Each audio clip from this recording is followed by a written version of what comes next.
Is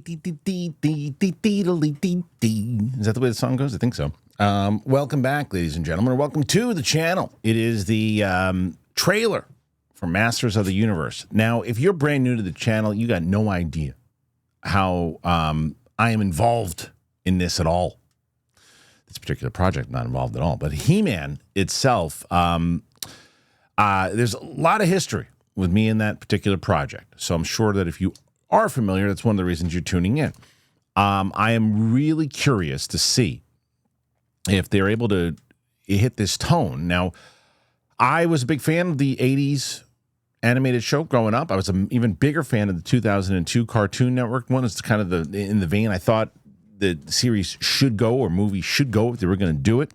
And they tried various different ways to do this in scripts and things that just didn't work. And then the announcement that Travis Knight, Bumblebee, and Kubo and Two Strings was taking over, and I was like, okay, that gives me hope. And then I've heard other things. I haven't seen a trailer, just saw a couple images, but I don't know what to expect yet. I have no idea. So going in, is this still my number 10 most anticipated movie because of how much I really want this thing to work. So let's watch the trailer. Take a look, and I'll give you my honest thoughts afterwards, and let's see what they're going for. So here's Masters of the Universe. Here we go. Eternia, I like all that stuff that only exists in legends and bedtime stories. Yeah. Oh, Talking cool. tigers, spaceships, and magic swords can make a man as mighty as a god. Okay, I like the tone Where so I far. come from, that stuff is real. Anakin. Oh, that's the Neo thing. He's stuck on Earth. Oh, that's cool. Why did you send me away? I wanted you to be safe. Huh. Okay. So I sent you to a place I knew that they'd never find you. There's... Yes, it's the Neo thing. With nerd stuff and sword things, it's not a good look for human resources. I still hate that aspect of it. I know it sounds crazy, but that sword is gonna show me the way home. Though. Sir, you can't do that. Don't worry, the sword's mine. This portion of it, the Eternia stuff and all that looks great. The Earth stuff can scratch it. Hang on, it's about to get weird. It's going from like a Thor Ragnarok kind of feel for it.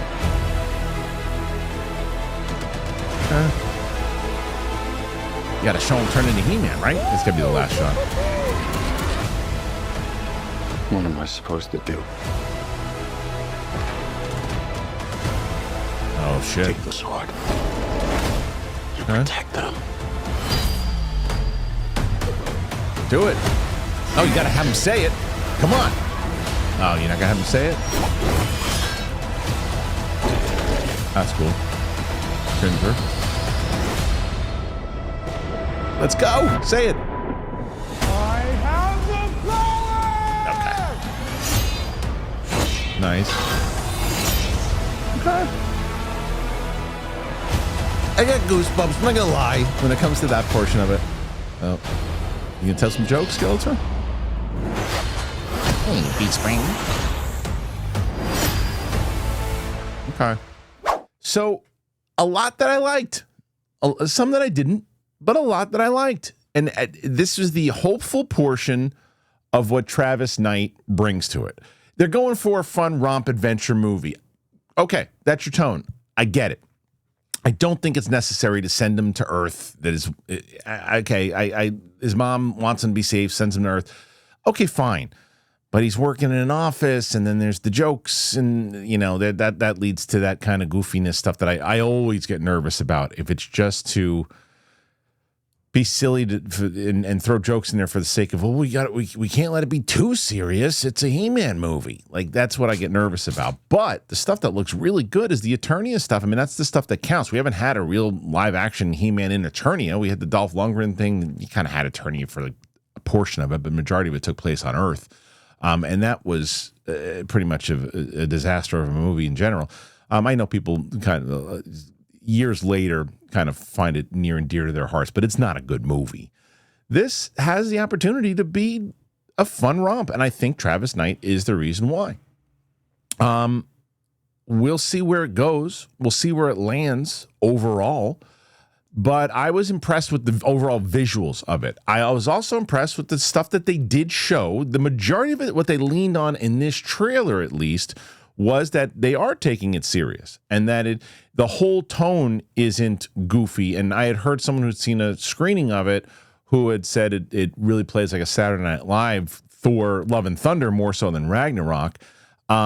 And I hope that's not the case. They did a very good job inside of this trailer. They showed some of those moments, like when he's, don't worry, it's my sword, and then HR is not going to like this. And I could do without that stuff. You guys, for people who are, well, it's a He-Man movie, who cares? And there's going to be a lot of those comments.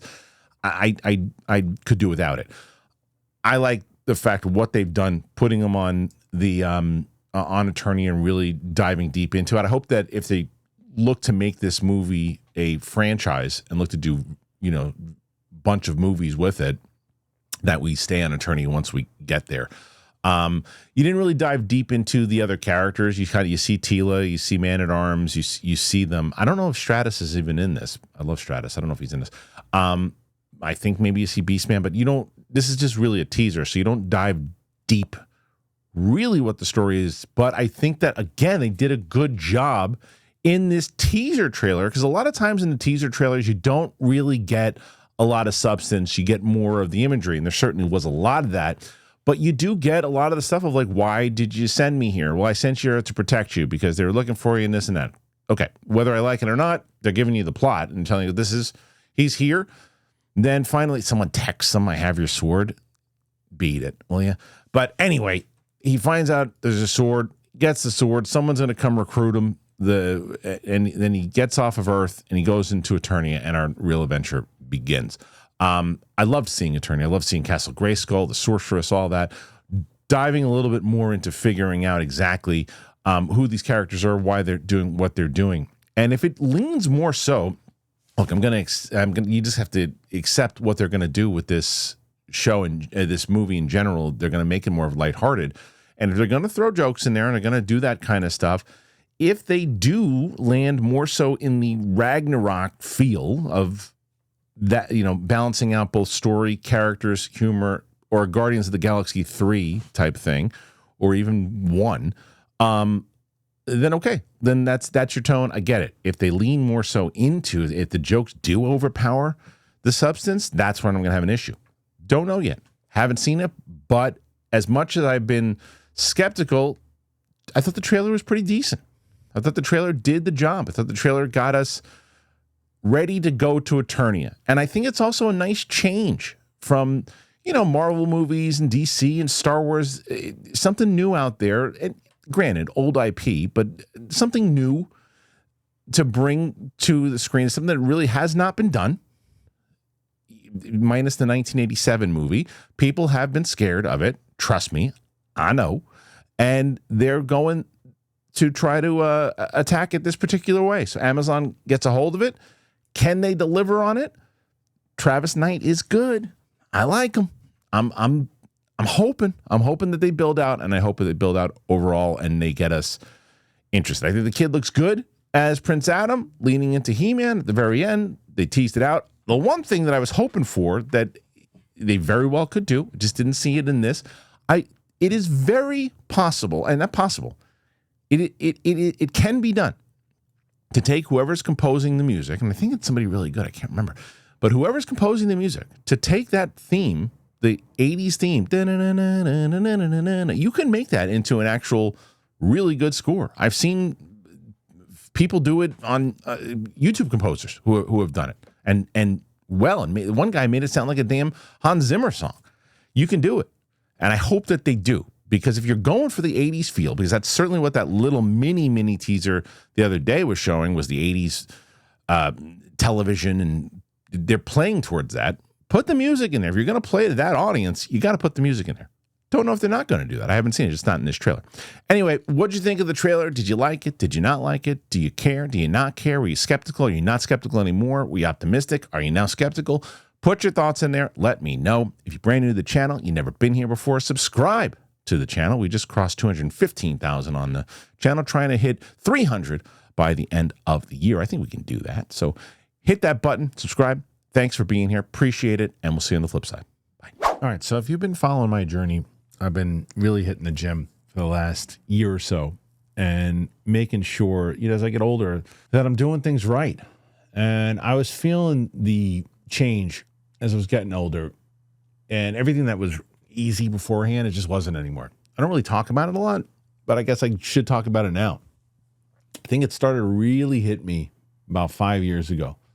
And now, even as I was starting to work out, I could feel it. It didn't matter if I was eating well or whatever. I felt like there was, sometimes I was just kind of, slugging along. And nobody really tells you about it as you get older. One day you're crushing it. Next day you're wondering why everything feels twice as hard. And I think some people your testosterone, it lowers as you get older. And here's the thing. Most men start losing testosterone around age 30. About 1% every year after that.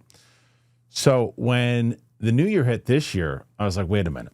I got to feel energized again. I don't want to feel worn down. I got this pilot coming up. I want to really hit these things hard. So I keep it simple, and I'm doing something natural that supports my body where I need it. And that was why I was excited to hear about Mars Men. What is it? It helps your body unlock usable testosterone so you can feel like yourself again. Because what I learned about it was that your body makes testosterone, but a lot of it gets locked up and it can't be used. And there's a protein called SHBG. It basically handcuffs your testosterone. Even if your body's making it, SHBG locks it up. You can't access it. It's like having money in the bank, but your debit card is not working.